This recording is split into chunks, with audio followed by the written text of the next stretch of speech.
Aksi pencurian handphone terekam CCTV di SPBU Solo Baru, Kecamatan Grogol, Kabupaten Sukoharjo. Adapun HP tersebut milik pengemudi ojek online.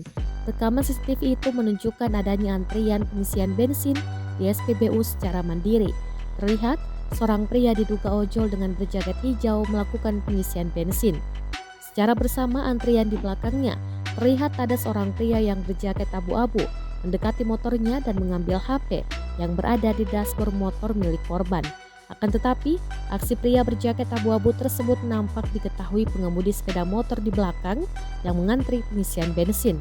Sontak, setelah kejadian tersebut, pria berjaket itu langsung melarikan diri dan dikejar tetapi tak ditemukan. Kapolsek Grogol AKP Dodiawan mengatakan saat ini Satuan Tugas Unit Reskrim Polsek Grogol sedang bergerak melakukan penyelidikan.